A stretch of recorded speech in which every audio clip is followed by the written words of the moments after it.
Welcome to my trading Telugu. అందరికీ నమస్కారం అండి. ఇవాళ మనం బ్యాంకెక్స్ ఎక్స్పైరీ గురించి మాట్లాడబోతున్నాం. మార్నింగ్ మనం యూట్యూబ్ షార్ట్లో ఒకటైతే అప్లోడ్ చేసాం, zero hero and zero two hero.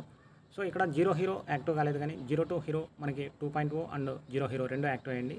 444 వరకు వెళ్ళడం జరిగింది, 148 నుంచి. ఇది వచ్చేసరికి మనకి 60,400 పుట్లో యాక్టివ్ అయింది. అలాగే 60,300 కాల్లో ఏం జరిగింది అనేది చూద్దాం. డిస్ప్లే మీద చూసారంటే జీరో టూ హీరో 2.0 మాత్రమే యాక్టివ్ అయిందండి. 148 to 198 50 పాయింట్స్ అయితే ఇవ్వడం జరిగింది. జీరో హీరో 40 దగ్గర యాక్టివేట్ అయ్యి 160 వరకు వెళ్ళడం జరిగిందండి. అలాగే జీరో హీరో 2.0 వచ్చేసరికి 19 దగ్గర యాక్టివ్ అయ్యి 50 వరకు రావడం జరిగింది. వీటి మీద మరి ఏదైనా డౌట్స్ ఉంటే వాట్సాప్ నెంబర్ అనేది డిస్ప్లే మీద ఇవ్వడం జరిగింది, వాట్సాప్కి కాంటాక్ట్ అవ్వగలరు. సో రేపటి కోసం ఫిన్ నిఫ్టీ జీరో టూ హీరో అనేది డిస్ప్లే మీద ఇవ్వడం జరిగింది. ఇది కేవలం ఎడ్యుకేషన్ పర్పస్ కోసం మాత్రమేనండి, అబ్జర్వేషన్ కోసమే. ఎటువంటి ట్రేడ్లు దీన్ని బేస్ చేసుకొని చేయవద్దు. ఇలాంటి మరిన్ని వీడియోస్ కోసం మన యూట్యూబ్ ఛానల్ని సబ్స్క్రైబ్ చేసుకోండి. అలాగే టెలిగ్రామ్ ఛానల్లో కూడా జాయిన్ అవ్వండి. Thanks for watching.